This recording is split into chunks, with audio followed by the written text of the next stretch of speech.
नमस्कार, स्वदेश न्यूज देख रहे हैं आप। मैं हूं आपके साथ ऋषभ सोनी और लेकर आया हूं छत्तीसगढ़ की खास डिबेट, जिसमें आज हम बात करेंगे लाल आतंक पर अंतिम प्रहार की। छत्तीसगढ़ में नक्सलवाद के खिलाफ चल रहे ऑपरेशन को अब तक सबसे बड़ा और निर्णायक मिशन माना जा रहा है।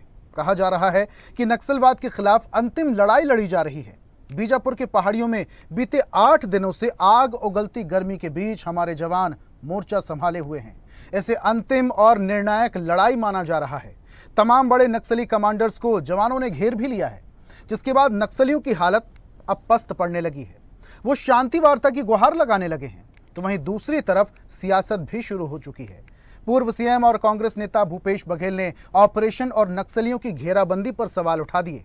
तो वहीं दूसरी ओर भाजपा की तरफ से भी पलटवार करते हुए केंद्रीय राज्य मंत्री तोखन साहू ने भूपेश पर नक्सलियों से मिले होने का आरोप लगा दिया।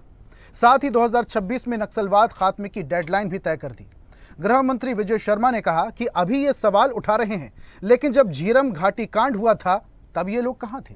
बहरहाल, भले ही सरकार की तरफ से नक्सलवाद के खात्मे की डेडलाइन मार्च 2026 तय कर दी गई हो, लेकिन इसको लेकर सरकार का एक्शन दिखाई दे रहा है। वहीं एक्शन पर नक्सलियों का रिएक्शन भी सामने आ रहा है, क्योंकि जिस तरह से नक्सली पत्र लिखकर सरकार से ऑपरेशन रोकने की गुहार लगा रहे हैं, उससे तो साफ है कि माओवादियों में डर और बौखलाहट दोनों हैं। लेकिन इस बीच सवाल यह है कि इतने बड़े नक्सल ऑपरेशन से आखिर टेंशन किसे है, नक्सलियों को या फिर विपक्ष को? इसी पर हम चर्चा करेंगे। कुछ खास मेहमान भी हमारे साथ जुड़ेंगे, लेकिन उससे पहले कुछ प्रतिक्रियाएं आपको सुनवा देते हैं। सबसे पहली बात तो मैं अपने स्टैंड में अभी भी आया हूँ कि नक्सली पहले भारत के संविधान पे विश्वास है। संविधान पे विश्वास व्यक्त करेंगे तो हथियार को छोड़ना, हथियार छोड़ेंगे तभी बातचीत है। बचत और किसी अब इक्का दुक्का लोग 2-4 लोग सरेंडर कर दें, वो अलग हिस्सा है, वो अलग बात है। लेकिन व्यापक रूप से करना है, एक टेबल में बात करना है, तो पहली बात तो है नक्सलियों को भारत के संविधान पे विश्वास करना। ये लोग कौन है एक प्रश्न है, और ये लोग तब कहाँ थे एक ही और प्रश्न है। जब झीरम की घटना हुई तब इन्होंने क्यों नहीं कहा नक्सलियों के से कि ये सब बंद करो और तब जब एर्राबोर की घटना हुई थी तब इन्होंने क्यों नहीं कहा। जब 8 महीने के बच्चे को नक्सलियों ने जिंदा जला दिया था, पूरे बस्ती को जिंदा जला दिया था, उस समय इन्होंने क्यों नहीं कहा। जब मणिकोंटा की घटना हुई थी तब इन्होंने क्यों नहीं कहा था। जब दर्जनों ग्रामीणों को मार दिया गया था गला रेत करके, उनको पुलिस में मुखबिर हो कहकर, तब इन्होंने क्यों नहीं कहा था। जब झीरम की घटना हुई थी जिसमें छत्तीसगढ़ की इतनी बड़ी हानि हुई थी, छत्तीसगढ़ का एक नेतृत्व वहां समाप्त हुआ था, तब ये लोग कहां थे और अब ये क्यों बोल रहे हैं। ये जो पूर्व मुख्यमंत्री जी की जो भाषा है, ये उनसे मिले हुए हैं। ऐसे ही लोगों ने नक्सलियों को आगे बढ़ाया है। हमारा प्रदेश निश्चित रूप से 2026 तक नक्सल मुक्त प्रदेश होगा। हमारे जवान पूरी ताकत के साथ, पूरी बहादुरी के साथ चल रहे हैं। सरकार की पूरी मंशा है और हमारी सरकार इसी दिशा में काम कर। सबसे पहले तो नक्सलियों में टेंशन है। टेंशन इस बात की कि कितनी जल्दी उनका खात्मा हो जाएगा। अब इस बात को लेकर वो वार्तालाप करने के लिए भी तैयार हो चुके हैं। सरकार ने पहले स्पष्ट किया था, नक्सलियों का खात्मा तय है, लाल आतंक का खात्मा तय है, बोली से या फिर गोली से। लेकिन जब बोली से बात नहीं बनी तो सरकार को, केंद्र सरकार और हमारे जवानों को गोली का सहारा लेना पड़ा। और जब गोली का सहारा लिया तो कहीं ना कहीं ये जो नक्सली और नक्सलवाद है वो सिकुड़ता चला गया। पहले छत्तीसगढ़ और उसके बाद छत्तीसगढ़ तेलंगाना बॉर्डर पर कहीं ना कहीं तमाम बड़े नक्सलियों को हमारे जवानों ने घेर कर रखा है। अब इस पर सियासत भी शुरू हो चुकी है। भूपेश बघेल कह रहे हैं कि जिन लोगों को हमारे जवानों ने घेर रखा है, क्या वो वाकई में नक्सली हैं, उन्हें किस बात को लेकर घेर रखा है। और दूसरी तरफ नक्सलियों की तरफ से एक प्रेस नोट भी, विज्ञप्ति भी जारी की गई कि वो बातचीत के लिए तैयार हैं, लेकिन ये जो ऑपरेशन चल रहा है इसे तुरंत रोका जाए। और इसके साथ जो हमारे जवान मोर्चा संभाले हुए हैं, उन जवानों को जितनी जल्दी हो सके वापस बुलाया जाए।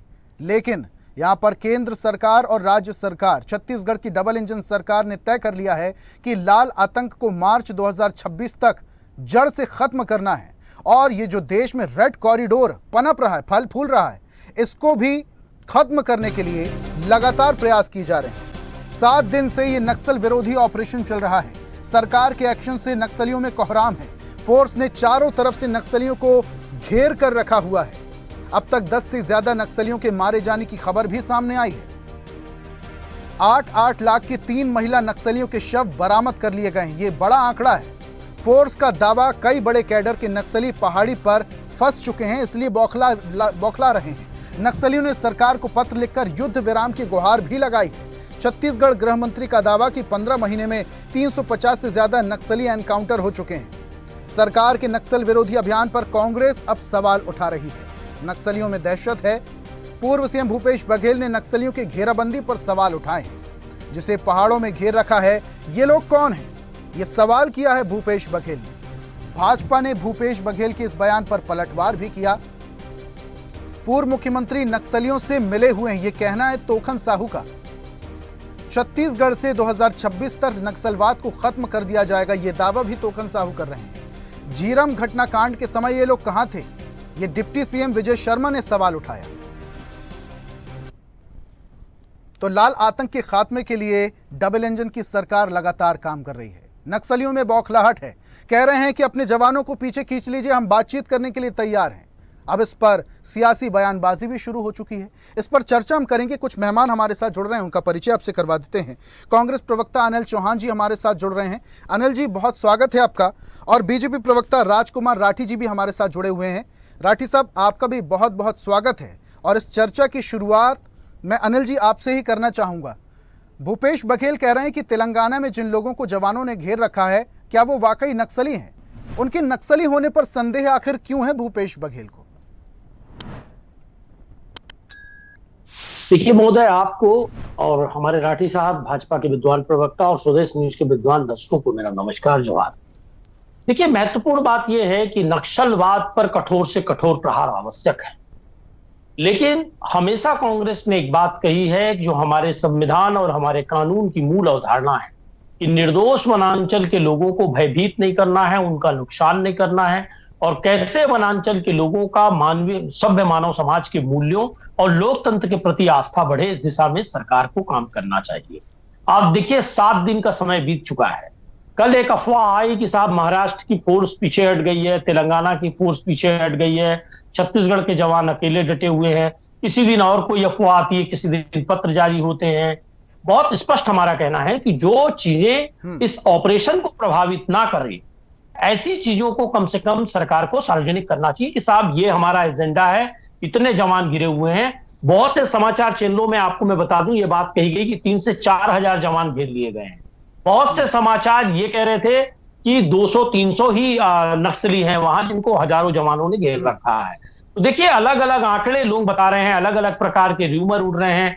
तो बहुत स्पष्ट हमारा कहना है कि जो चीजें इस ऑपरेशन की गोपनीयता को भंग नहीं करती, वो चीजें पब्लिक डोमेन में आनी चाहिए। इससे जवानों का हौसला भी बढ़ेगा, आम लोगों में, वनांचल के लोग जो पैनिक हो रहे हैं उनको भी राहत मिलेगी। बहुत सारी चीजें इसके सकारात्मक पहलू हैं। हमारा सवाल यह है कि आप सभ्य मानव समाज के मूल्यों और लोकतंत्र के मूल्यों का पालन करते हुए नक्सलवाद पर कठोर से कठोर प्रहार करिए, जिससे लोकतंत्र की जड़ें वही और प्रहार तो हो रहा है अनिल साहब। देखिए, वही प्रहार हो रहा है जैसा कि दावा किया गया है। भूपेश सरकार के समय भी काफी सारे नक्सलियों ने सरेंडर किया था, लोन वराटू अभियान चला था, लेकिन जड़ से लाल आतंक उस वक्त खत्म नहीं हुआ था। अभी खत्म हो रहा है, तो कहीं ना कहीं सवाल खड़े हो रहे हैं। आपको तो इस चीज का स्वागत करना चाहिए। क्यों भूपेश बघेल को लगता है कि तेलंगाना बॉर्डर पर जिन लोगों को घेर कर रखा है, जिनके पास हथियार है, गोला बारूद है, वो नक्सली नहीं है? देखिए, भूपेश बघेल जी ने ऐसा कभी नहीं कहा कि वो नक्सली हैं ही नहीं। वो सिर्फ ये कह रहे हैं कि सरकार स्पष्ट करे कौन लोग हैं, किस तरह का अभियान चल रहा है। दूसरी बात देखिए, 2007 से 18 तक सर्वाधिक नक्सलवाद का दंश छत्तीसगढ़ की जनता ने झेला, जो रमन सिंह सरकार का कार्यकाल था। 2018 में हमारी सरकार बनने के बाद जिस तरह से 5 वनोपज को आपने देखा होगा कि 77 वनोपज की खरीदी होने लगी। 75% वनोपज हिंदुस्तान का छत्तीसगढ़ से जाता था। नारायणपुर जैसा जिला जो कुपोषण में नंबर 1 था, वो सुपोषण में नंबर 1 आ गया। तो देखिए, इस तरह की लगातार लोहंडीगुंडा में जमीन वापसी, स्कूलों को खोलना, सरकार ने लोकतांत्रिक मूल्यों के साथ नक्सलवाद पर प्रहार किया। हमारे जवानों के कैंप पर नक्सली हमला करते थे, हमारे जवान कैंप से निकल के नक्सली कैंपों पर हमला करने लगे। ये कांग्रेस कार्यकाल में हुआ। अब हमारा कहना है, आप भी कठोर प्रहार करिए, स्वागत है, पर जो विषमताएं, जो तरह तरह के र्यूमर्स और जो तरह तरह की बातें आ रही हैं, उसको सरकार को स्पष्ट करते हुए चलना चाहिए। वनांचल के लोग जिससे पीड़ित ना हो, पैनिक ना हो, भयभीत ना हो। अब देखिए अनिल जी तेलंगाना बॉर्डर पर जो लोग हैं उनके पास हथियार है, गोला बारूद है, ड्रेस कोड है, उनकी वर्दी है। अब आदिवासी और भोले भाले लोग तो गोला बारूद हथियार लेकर नहीं खड़े होते हैं, वो तो बैनर पोस्टर जारी नहीं करते हैं। जाहिर सी बात है नक्सली होंगे और उनका खात्मा तय है। कहीं ना कहीं बौखलाहट है, इसलिए पत्र जारी कर रहे हैं, बचाओ बचाओ चिल्ला रहे हैं। इस पर सवाल उठना गलत है। वापस से आऊंगा आपके पास में, राठी साहब का रुख कर लेता हूं, राजकुमार राठी साहब का रुख कर लूंगा, आता हूं। अनिल जी वापस से आऊंगा आपके पास। राठी साहब, जिस तरीके से अनिल जी कह रहे हैं, सरकार स्पष्ट कर दे कि तेलंगाना बॉर्डर के पास जो लोग पहाड़ी पर छुपे हुए हैं, नक्सली अगर वो हैं तो उसको लेकर डेटा जारी किया जाए। अगर गोपनीयता को संदेह ना हो, गोपनीयता को लेकर अगर कोई गड़बड़ी टेंशन ना हो, तो उस आंकड़े को जारी किया जाए, बता दिया जाए। पहले सरकार की तरफ से कहा गया कि या तो बोली से मान जाओ या गोली से मान जाओ। गोली का रास्ता अख्तियार जवानों ने किया। अब अगर नक्सली बोली के माध्यम से टेबल पर आकर बातचीत करना चाहते हैं तो सरकार क्यों नहीं पहल कर रही है? राठी साहब देखिए ऋषभ जी, ये सरकार की पहल का नतीजा है कि लगातार जो है नक्सली जो आत्मसमर्पण कर रहे हैं, और जो नक्सली आत्मसमर्पण कर रहे हैं आप देख रहे हैं। केंद्र सरकार की योजना की बात करूं या राज्य सरकार की योजना की बात करूं, सारी योजनाओं का लाभ जो है, जो नक्सलवाद को छोड़कर समाज की मुख्य धारा से जोड़ रहे हैं, उनको सारी योजनाओं का लाभ सरकार दे रही है। और पुनर्वास नीति जो है सरकार की, मैं समझता हूँ विष्णुदेव सहाय की जो पॉलिसी आई है, मैं समझता हूँ इससे अच्छी पॉलिसी नहीं हो सकती। सरकार ने दोनों रास्ता जो है इनके लिए खोल के रखा है। एक तो आत्मसमर्पण का रास्ता है जिसके माध्यम से समाज की मुख्य धारा से जुड़ने की बात है। दूसरा जो है गोली का, अगर गोली से अगर वो चाहते हैं तो सरकार गोली का जवाब गोली से देने को तैयार है। लेकिन मैं समझता हूँ ये जिस प्रकार से हमारे देश के केंद्रीय मंत्री अमित शाह जी लगातार जो है अपील कर रहे हैं, उस अपील का असर भी हो रहा है। हमारे मुख्यमंत्री जी भी अपील कर रहे हैं, उस अपील का लगातार आप देख रहे हैं जिस प्रकार से नक्सली आत्मसमर्पण कर रहे हैं और सरकार को जिस प्रकार से सफलता मिल रही है। मैं समझता हूँ राठी साहब, मार्च 2000 जरूर राठी साहब, नक्सलियों की तरफ से, उनके कोर कैडर की तरफ से लेटर जारी किए जा रहे हैं कि हम बातचीत के लिए तैयार हैं, लेकिन अपने जवानों को, अपनी सेना को पहले पीछे खींचिए। ये जो ऑपरेशन चलाया जा रहा है, ये जो कार्रवाई की जा रही है, इसको पहले बंद कीजिए। हम बातचीत करने के लिए तैयार हैं। अगर वो समाज की मुख्य धारा से जुड़ने के लिए तैयार हैं, आत्मसमर्पण के लिए तैयार हैं, तो बातचीत क्यों नहीं हो जाती? हो जाए सरकार और नक्सलियों के बीच में बातचीत। देखिए, बातचीत का रास्ता खुला हुआ है ऋषभ जी, लेकिन शर्तों के आधार पर बातचीत संभव नहीं है। जिस प्रकार से वो मांग कर रहे हैं कि जो है सेना का जो कैंप है उसको हटा दिया जाए, ये पॉसिबल नहीं है। सरकार उनमें डर है ना, अपने लोगों को अपने ऊपर हमला होने का उन्हें डर है। कहीं ना कहीं सरकार की तरफ से संदेश भेजा जाए कि भाई कुछ नहीं होगा, एक एक करके आइए, अपने मेन अधिकारी, मेन बॉस को भेजिए बातचीत करने के लिए, बातचीत होगी टेबल पर। निश्चित रूप से ऋषभ जी, ये रास्ता खुला हुआ है, तभी तो इतने नक्सली समर्पण कर रहे हैं। आप देख रहे हैं पूरे प्रदेश में और पूरे देश में जिस प्रकार से नक्सली समर्पण कर रहे हैं, तो बातचीत का रास्ता खुला है। लेकिन सशर्त कोई चाहेगा कि कंडीशनली बातचीत कर लो, तो ये संभव नहीं है। सरकार जो है सारे रास्ते को अपनाना जानती है। ये तो मैं समझता हूँ मानवता का सबसे बड़ा उदाहरण है कि जिस प्रकार से नक्सलवाद को छोड़कर जो लोग आत्मसमर्पण कर रहे हैं, और जिस प्रकार से मैं समझता हूँ प्रदेश में पुनर्वास नीति विष्णुदेव साय की सरकार की चल रही है, समाज की मुख्य धारा से इनको जोड़ा जा रहा है, तो मैं समझता हूँ इससे अच्छा अवसर नहीं है ऋषभ जी। इस अवसर का लाभ लेना चाहिए जो लोग किसी कारण से रास्ते से असर दिखा है। राजकुमार जी, भारी संख्या में नक्सलियों ने आत्मसमर्पण किया है, सरकार की योजना का लाभ भी ले रहे हैं, और कहीं ना कहीं बौखलाहट जो बड़े अधिकारी नक्सलियों के हैं उनमें इसी बात को लेकर बौखलाहट है कि इतनी संख्या में नक्सली आत्मसमर्पण कर रहे हैं, वो कहीं ना कहीं कमजोर हो रहे हैं, सिकुड़ रहे हैं। लेकिन मेरा सवाल आपसे यह है साहब कि सरकार की मंशा क्या है? नक्सलियों को खत्म करना या नक्सलवाद को खत्म करना? नक्सलियों को खत्म करेंगे, 4 नक्सली और बन जाएंगे। नक्सलवाद को खत्म करेंगे तो जड़ से नक्सलवाद खत्म होगा साहब। देखिए ऋषभ जी, निश्चित रूप से सरकार जो है नक्सलवाद को खत्म करना चाहती है, और उसका सबसे बड़ा उदाहरण जिस प्रकार से मैं आपसे पहले भी कहा कि हमारी सरकार जो पुनर्वास नीति लाई है, यहाँ तक कि प्रधानमंत्री आवास योजना का लाभ भी उनको मिल रहा है, और सरकार की सारी योजनाओं का लाभ मिल रहा है। और सबसे बड़ी बात है ऋषभ जी, उनको समाज से मुख्य धारा से जोड़ने का काम हो रहा है। इससे अच्छा अवसर नहीं है ऋषभ जी, जो लोग आत्मसमर्पण करना चाहते हैं, इससे अच्छा अवसर नहीं है। और आप प्रदेश में देख रहे हैं, आपको ये जानकारी है ऋषभ जी, 126 जिले में नक्सलवाद था, 114 जिले से समाप्त हो गया। पूरे देश में 12 जिले में नक्सलवाद बचा है। और मैं समझता हूँ छत्तीसगढ़ की बात करें तो बस्तर में भी आप देखेंगे कि काफी क्षेत्र इनका सिमट गया है। नक्सल का जो पुराना क्षेत्र आप देखेंगे और अभी का क्षेत्र देखेंगे तो काफी सिमट गया है।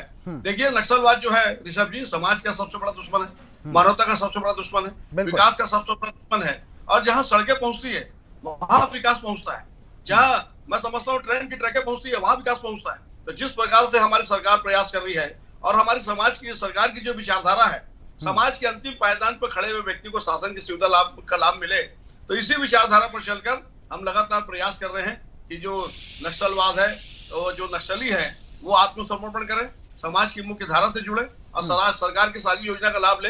और मैं समझता हूँ ये बात जो है नक्सली को समझ में आ रही है कि आत्मसमर्पण, लेकिन शर्तों पर बात नहीं होगी, ये स्पष्ट सरकार की तरफ से किया गया है। ठीक है, वापस से आऊंगा आपके पास।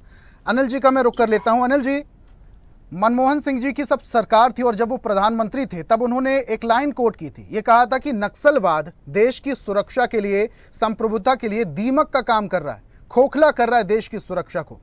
अब जब सरकार काम कर रही है, चाहे बीजेपी की सरकार क्यों ना हो, अगर सरकार काम कर रही है, नक्सलवाद को खत्म कर रही है, तो विपक्ष के पेट में दर्द हो रहा है। ये बात तो लाजमी नहीं है ना साहब। और सरकार स्पष्ट कह रही कि शर्तों पर बातचीत नहीं होगी। अनिल जी, ये स्पष्ट कर रही सरकार, राजकुमार जी भी कह रहे हैं शर्तों पर बातचीत नहीं होगी। शर्त पहले बहुत रख ली, ऑप्शन पहले बहुत दे दिए गोली और बोली के, अब तो सीधे आत्मसमर्पण होगा या फिर फायर होगा।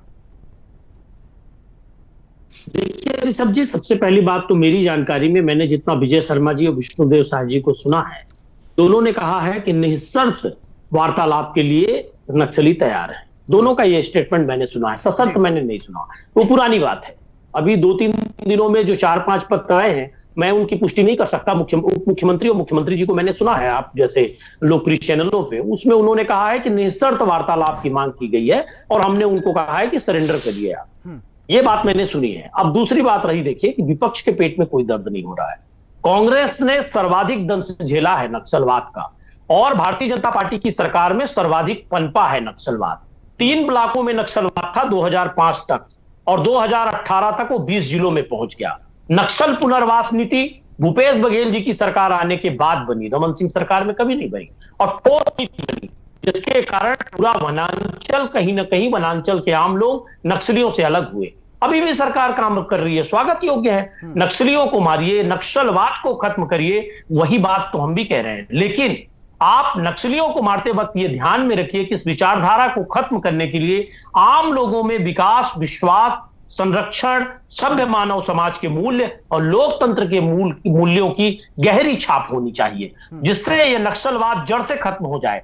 72-73 में आप देखिएगा ऋषभ जी, अध्ययन करिएगा, पूरे हिंदुस्तान में नक्सलवाद समाप्त हो गया था। लेकिन आप देखिए फिर धीरे धीरे धीरे इसका विस्तार हो गया, अलग अलग राज्य सरकारों में अलग अलग ये पनपता रहा और धीरे धीरे बढ़ गया। सवाल इस बात का है कि अगर नक्सलवाद को पूरी तरह खत्म करना है, नक्सल मुक्त बनाना है प्रदेश और देश को, तो मैं इस बात पर अभी भी कायम हूं कि राठी साहब का बयान कि 126 जिलों से 10-12 जिलों तक सीमित हो गया है, यह प्रासंगिक मैं नहीं मानता। अभी भी उनका प्रभाव इससे ज्यादा जिलों में है।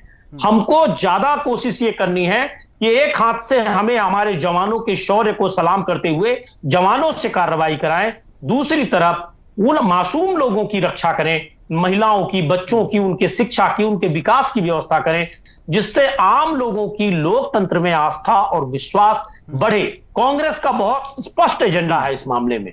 तो इसको अगर ये कहते हैं कि साहब आम लोगों को भी क्यों सुरक्षा दिया जाए, संरक्षण दिया जाए, भाजपा के 2 विद्वान प्रवक्ताओं निशिकांत पांडे जी और रविंद्र सिंह जी को कोट करते हुए मैं कहूंगा कि लोकप्रिय चैनलों पर बैठ के मेरे सामने डिबेट में बोले हैं कि जो नक्सली हैं उनके यहां दुधमुहे बच्चों को भी मार देना चाहिए, उनके परिवार में दिया जलाने वाला नहीं बचना चाहिए। तो मेरा यह कहना है ऋषभ जी, दुधमुहे बच्चों का क्या दोष है? हो सकता है वो अच्छे नागरिक बन जाए। कई नक्सलियों के यहां तो उनका भाई हमारे अलग अलग टीमों में काम कर रहा है सुरक्षा बलों के साथ। तो कई ऐसे लोग हैं जो नक्सली थे और समर्पण करके हमारी टीम में काम कर रहे हैं और प्रदेश की रक्षा, सुरक्षा और नागरिकों के लिए बेचारे बंदूक थाम के अपनी जाबाजी से जान दांव पे लगाए हैं। तो उनके पूरे घर को क्यों समाप्त करना? मेरा कहना है ऋषभ जी कि बारीकी से इसकी पड़ताल होनी चाहिए, कौन नक्सली है उसके ऊपर कार्रवाई हो, लेकिन मासूमों को आहत मत। अनिल जी, लेकिन डिप्टी सीएम विजय शर्मा कह रहे हैं कि नक्सली जब आदिवासियों पर हमला करते थे, बेकसूर लोगों को मारते थे, तमिल लोगों ने सवाल क्यों नहीं खड़े किए? और तो और तोखन साहू तो ये कह रहे हैं कि भूपेश बघेल नक्सलियों से मिले हुए हैं, तेलंगाना में जब जवानों ने नक्सलियों को घेरा तब सवाल उठने लगे, लेकिन छत्तीसगढ़ के कोर इलाकों में जब नक्सलियों से मुठभेड़ हो रही थी, जब नक्सली आदिवासियों को मार रहे थे, गोलीबारी कर रहे थे, जवानों को नुकसान पहुंचा रहे थे, तब सवाल खड़े नहीं किए। झीरम कांड हो गया तब सवाल खड़े नहीं किए। ये विजय शर्मा कह रहे हैं। सवाल है आपका, ये बहुत अच्छा सवाल है आपका। सवाल यह है कि नक्सलियों की दुर्दांतता और सभ्य मानव समाज के मूल्यों या लोकतांत्रिक सरकार के सुरक्षा बलों में फर्क होता है ऋषभ जी। और मैं समझता हूं आप बहुत विद्वान पत्रकार हैं। नक्सलियों की दुर्दांतता की तुलना लोकतांत्रिक ढंग से चुनी हुई सरकार या उसके सुरक्षा बलों से नहीं की जा सकती। हमारे सुरक्षा बल के जवान देवस्वरूप हैं, वो उन पर कोई राजनीतिक दबाव नहीं बनना चाहिए या ऐसी स्थिति नहीं पैदा करनी चाहिए कि आम नागरिकों में यह बात आ जाए कि नक्सली भी ऐसा कर रहे थे, जवान भी ऐसा कर रहे हैं। ऐसा नहीं होता साहब। लोकतंत्र के अपने मूल्य हैं, सभ्य मानव समाज के अपने मूल्य हैं, उसका पालन लोकतांत्रिक ढंग से चुनी हुई सरकारों को करना होता है। ये तोखन साहू जी को समझने की जरूरत है। राजनीतिक प्रोपेगेंडा करने की बजाय एक लाइन की बात ये समझनी है कि लोकतंत्र में जो सभ्य मानव समाज के मूल्य हैं उसको लोकतंत्र में चुनी हुई सरकारें हमेशा मेंटेन करती हैं। हम में और नक्सलियों में यही बेसिक फर्क है। हम नक्सलवाद के विरोध में आज बैठकर इस चैनल पर बात कर रहे हैं तो इसी कारण कर रहे हैं कि उस विचारधारा में दुर्दांतता है, नफरत है, ये मानवता नहीं है। लेकिन लोकतांत्रिक ढंग से चुनी हुई जो सरकार होती है वो एक एक मासूम का संरक्षण, उसका विकास, उसकी सुरक्षा सुनिश्चित करती है। ये देखती है कि एक भी बेकसूर ना मारा जाए।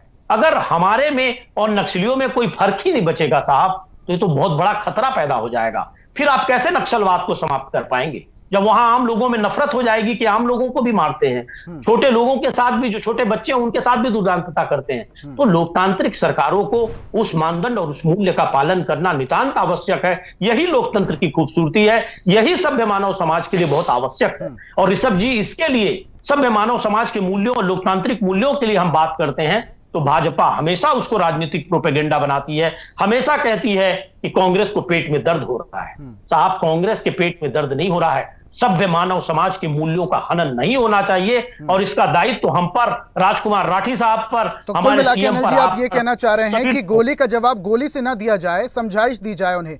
ठीक है, वापस से आऊंगा आपके पास। राजकुमार जी, पूरी बात आप अनिल जी की सुन रहे थे, वापस से आऊंगा। अनिल जी, वापस से आऊंगा। लोगों के साथ गोली नहीं चलती। ठीक है, आऊंगा वापस से। राजकुमार जी, पूरी बात आप अनिल जी की सुन रहे थे। अगर नक्सली गोली चलाते हैं तो जरूरी नहीं गोली के दम पर, गोली की नोक पर, बंदूक की नोक पर नक्सलवाद को खत्म कर दिया जाए, क्योंकि उससे नक्सली खत्म होंगे, नक्सलवाद खत्म नहीं होंगे साहब। तोखन साहू जी ये कह रहे हैं, सीधा सीधा आरोप लगा रहे हैं। भूपेश बघेल नक्सलियों से मिले हुए हैं, कांग्रेस के बड़े नेता हैं, वो पूर्व मुख्यमंत्री रहे हुए हैं। इतना बड़ा आरोप लगाने के पीछे कोई तथ्य, तर्क, कोई सबूत तो होगा। देखिए ऋषभ जी, कांग्रेस की सरकार में जिस प्रकार से 5 साल भ्रष्टाचार हुआ, मैं समझता हूँ विकास का एक काम नहीं हुआ। खाली 5 साल भ्रष्टाचार करने का काम मैं समझता हूँ पीएससी के माध्यम से जिस प्रकार से हमारे छत्तीसगढ़ के बच्चों के भविष्य को बर्बाद करने का काम इन्होंने किया। और जब जब प्रदेश में या देश में भ्रष्टाचार बढ़ता है, जब जब शोषण बढ़ता है, तब तक भ्रष्टाचार पर भाषण मत दीजिए राठी साहब। सबसे ज्यादा भ्रष्टाचार ईडी का छापा मरवाते हैं और दूसरे दिन देते हैं 140 रुपए प्रति टन वसूली करते हैं। अनिल जी सुन लेते हैं ना, डिप्टी कलेक्टर जवाब ले रहे हैं, सुन लेते हैं अनिल जी। राठी साहब, भ्रष्टाचार को बोल रहे हैं, ऐसा लग रहा है कि अहिंसा पर बोल रहा है। गूगल को सर्च करिए अनिल जी, 114 जिले से जो है नक्सलवाद समाप्त हो गया है। ये कोई राजकुमार राठी नहीं कह रहा है, ये सरकारी रिपोर्ट है। आप अध्ययन कर लीजिए।